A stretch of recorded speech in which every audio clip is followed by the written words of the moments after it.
Kebaikan orang Islam inilah yang banyak disalahgunakan. Kalau di tempat lain mereka langsung potong 1/10. 1/10. Bapak yang punya kawan sekantor tanya, berapa kalian dipotong? 1/10. Berapa itu 1/10? 10%.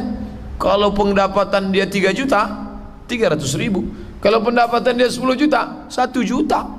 Itu dia store. Kalau dia tak mau store, di Itali orang kalau sudah tulis nama, wasbon, tempat tanggal lahir, IC, ID card, kartu tanda pengenal, kalau sudah ditulis agama di situ, Roman Katolik, potong otomatis 10%.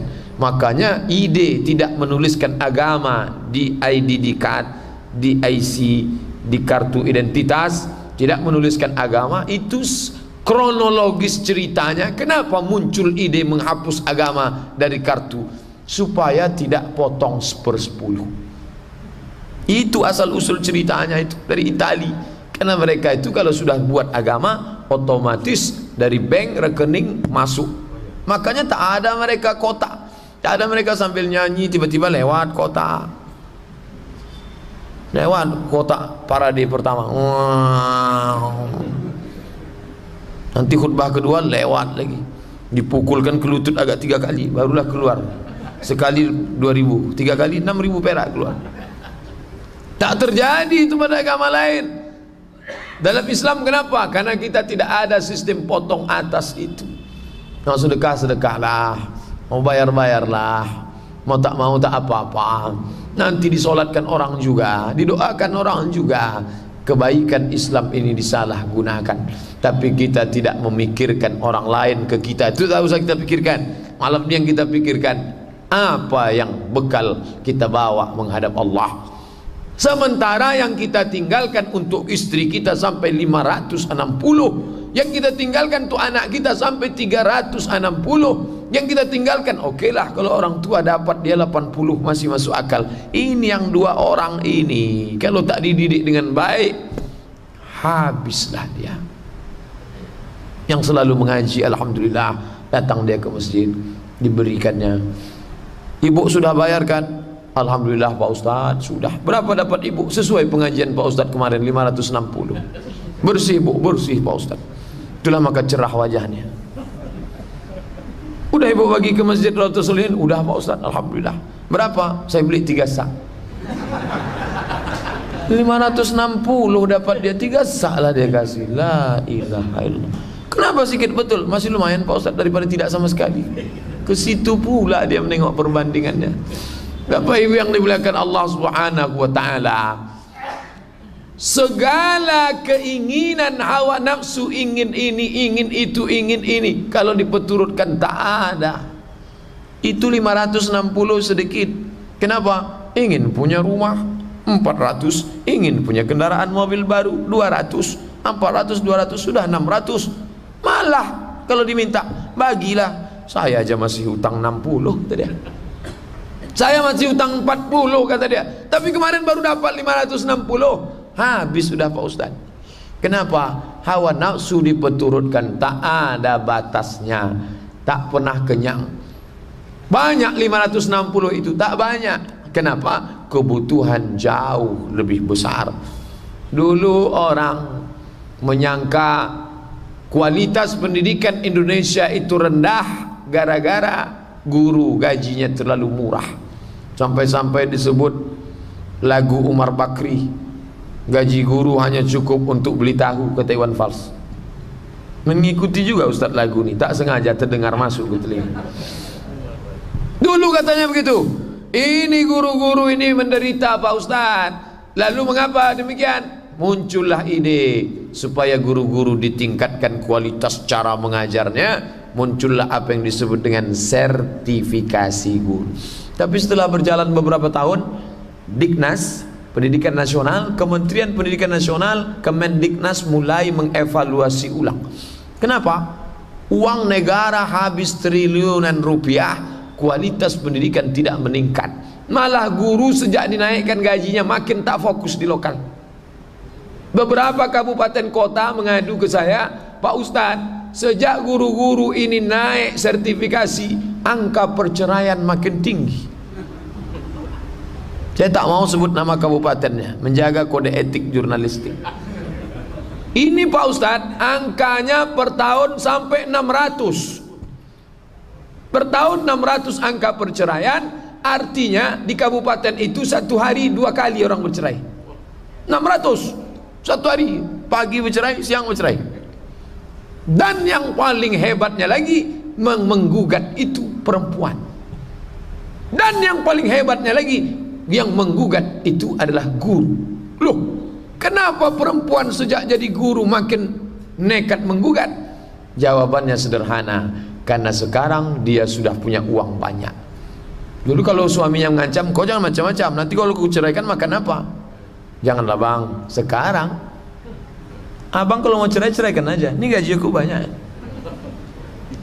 Merasa sudah mandiri, merasa sudah hebat. Dulu gajinya 2,5 juta, dia khusyuk mengajar di kelas. Kenapa? Karena dia ngisi bensin cuma 20.000. 20.000 Yamaha Mio sampai.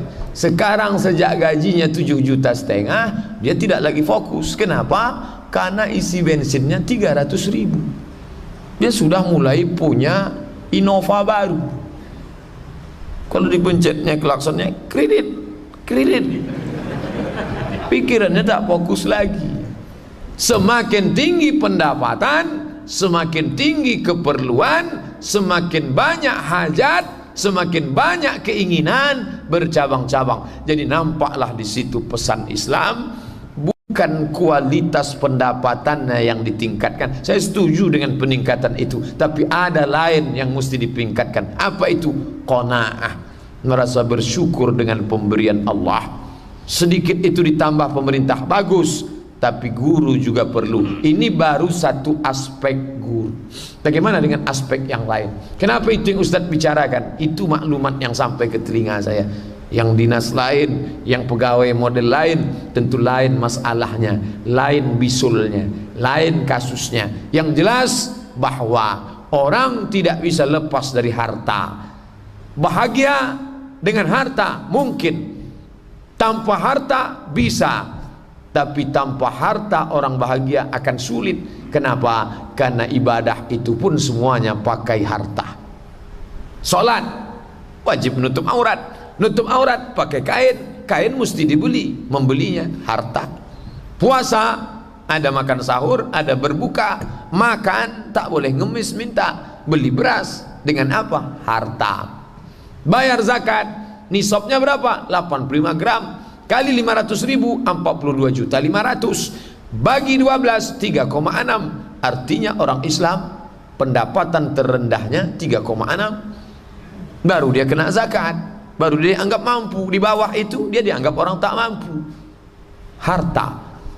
Haji lebih banyak lagi, paling tidak dia punya 50 juta. Itu ONH biasa, store 2015, berangkat 2031.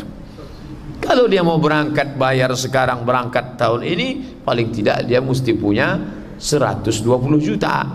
Dengan kurs 13.000 bisa jadi 130. Apa maknanya? Sulit bagi orang untuk bahagia di dunia, di akhirat tanpa harta. Tapi menjadikan harta sebagai obsesi hidup, bukan itu ajaran Islam. Carilah. Fa idza qudiyatis shalah, kalau salat sudah dilaksanakan, fantashiru, bertebaranlah di atas muka bumi, wabtaghu min fadlillah, carilah karunia Allah Subhanahu wa taala. Tapi ingat, sebagiannya itu dipakai untuk agama Allah Subhanahu wa taala. Bapak Ibu yang dimuliakan Allah, yang sudah istiqomah tentu dia tingkatkan. Dia sampaikan ke saudara marahnya, ke anak kemanakannya, ke kerabatnya yang punya kemampuan finansial, yang selama ini tak peduli, maka ini mesti disampaikan. Kenapa? Kalau kita coupling ini untuk diri kita sendiri, tak kita sampaikan ke orang lain, sama dengan kita memblokir kebaikan. Seolah-olah surga itu untuk kita saja. Sampaikan, mau kamu masuk surga, ini investasi akhirat. Di mana? Ada itu pembebasan tanah, ada itu pembelian semen, ada itu pengecoran tiang dan atap. Di mana dia? Mudah alamatnya. Harapan Raya Bukit Barisan Simpang itu. Pergilah ke situ. Ada lubang besar betul, hampir masuk tadi ke dalam.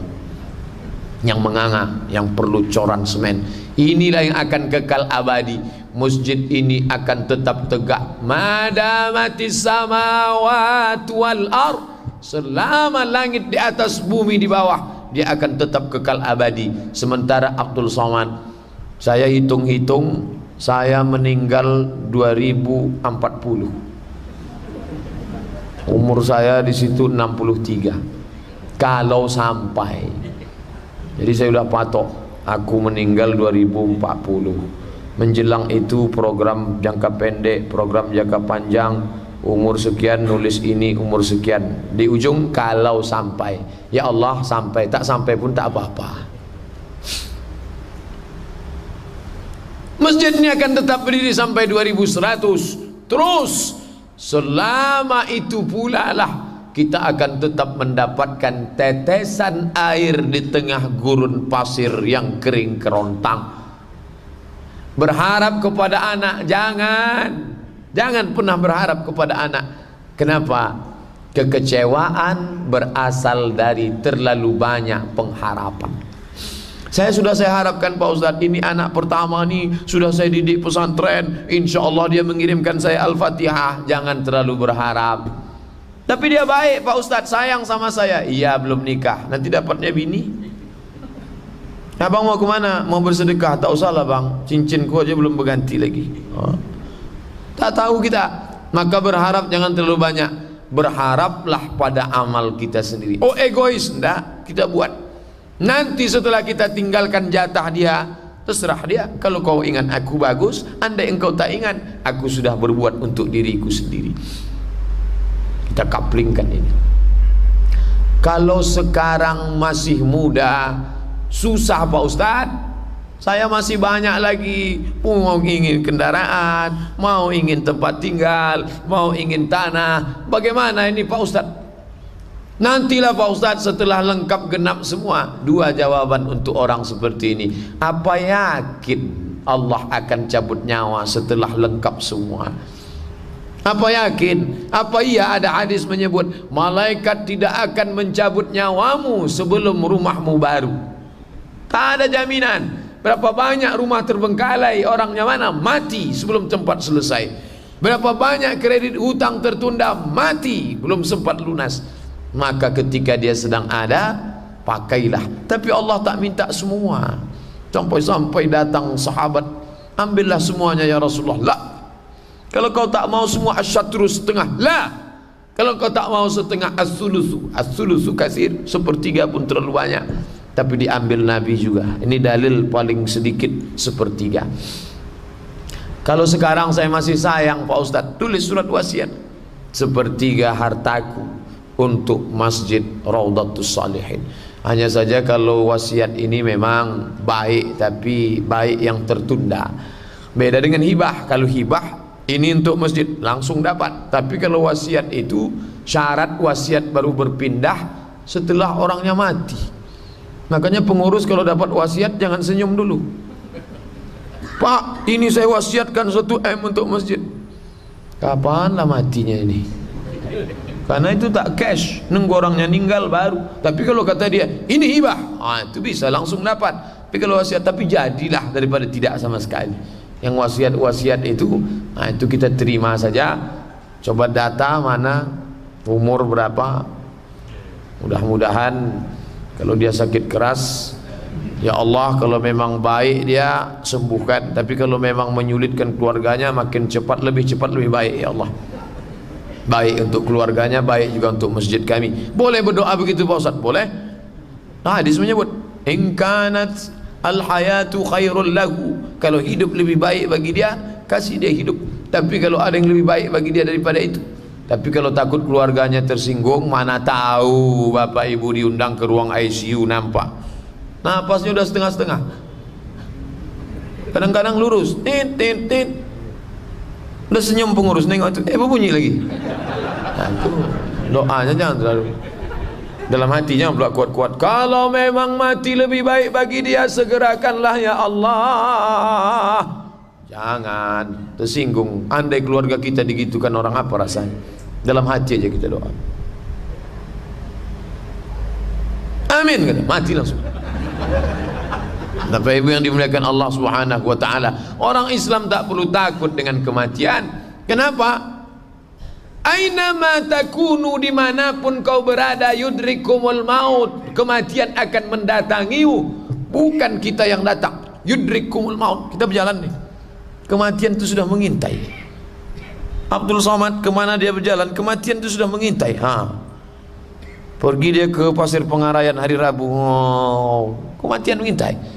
Pergi dia ke Pangkalan Kerinci hari Rabu keempat, kematian itu mengintai. Kenapa belum dicabutnya? Waktu belum sampai. Begitu kata malaikat, oke, kata, langsung. Maka sementara dia datang, kita tak pernah cari mati. Tapi kalau dia datang, kita tak boleh lari. Dan tak boleh pula cari mati. Jangan pula setelah pengajian ini, selama ini bapak tua asal bawa mobil, kalau nyebrang tengok kanan, tengok kiri. Setelah pengajian ini tak ada, lewat aja. Papa kok nggak nengok jalan? Kata Pak Ustaz, tak usah pikirkan mati kita. Jangan begitu, itu tak betul. Itu namanya kurang ikhtiar. Kita mesti ada ikhtiar. Mau berangkat dari rumah, bismillahi tawakkaltu ala Allah, la haula wala quwata illa billah. Andai dapat rezeki yang halal, nanti kuserahkan sebagiannya. Zakat bagaimana Pak Ustaz? Boleh. Boleh zakat untuk masjid, boleh. Tapi jangan semua. Sampai fakir miskin tak dapat. Pakai persentase 50, boleh. Mana dalilnya? Innamas sadaqatu lil fuqara wal masakin wal amilina 'alaiha wal muallafati qulubuhum wa fir riqab wal gharimin wa fi sabilillah wa ibnis sabil. Kemana masuknya masjid itu? Fi sabilillah. Masuknya fi sabilillah. Ini ustaz ngayal ngawur atau dari mana ini? Dari tafsir Imam Fakhruddin Ar-Razi yang dikutip oleh Syekh Atiyah Saqar dalam Fatwa Al-Azhar. Kata Syekh Atiyah Saqar, dikutipnya dari pendapat Fakhruddin Ar-Razi, Al-Imam Al-Kabir, meninggal 606, dalam tafsirnya Mafatihul Ghaib, At-Tafsir Al-Kabir, tafsir terbesar. Subulullahi katsiratun, sabilillah itu banyak.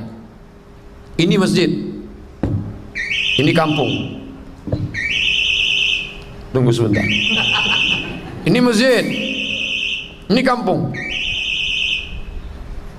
Ini masjid, ini kampung. Di antara kampung sama masjid ini ada sungai. Macam mana orang kampung bisa sholat ke masjid? Masjid sudah cantik.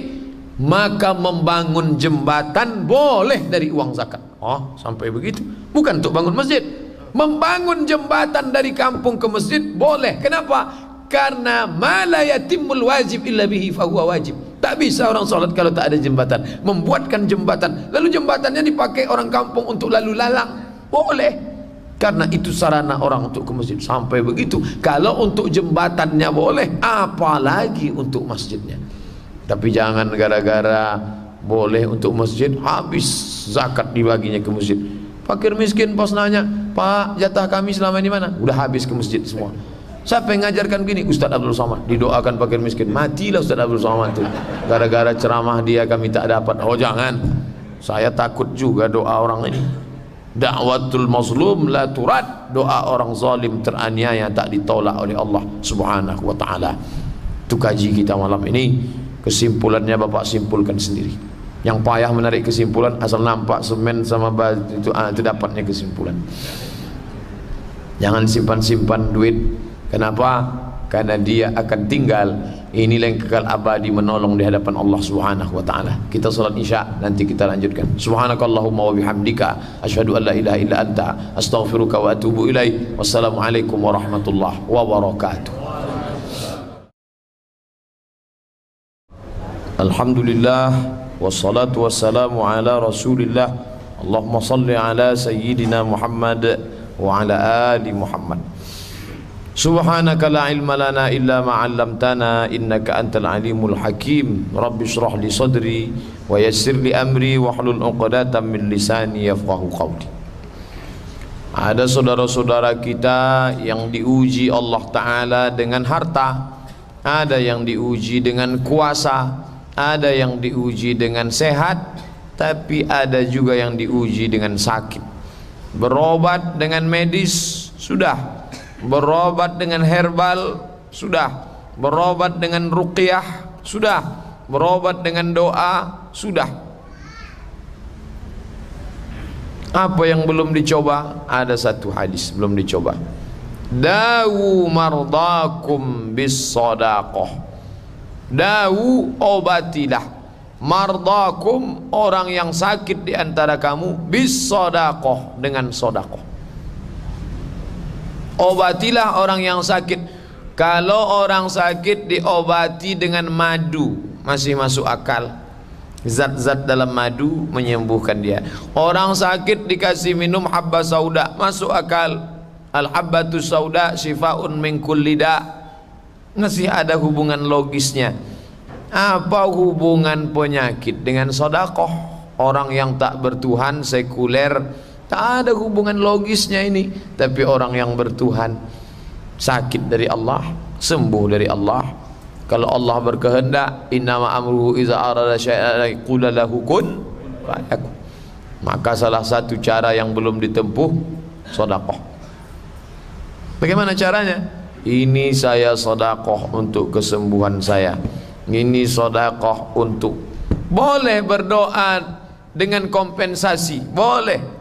Mana dalilnya? 3 orang masuk ke dalam gua karena ada hujan gerimis, tak ada tempat bernaung, masuk ke dalam gua batu. Tiba-tiba tak lama duduk, bergelinding batu dari atas, pas menutup pintu gua, tertutup gelap.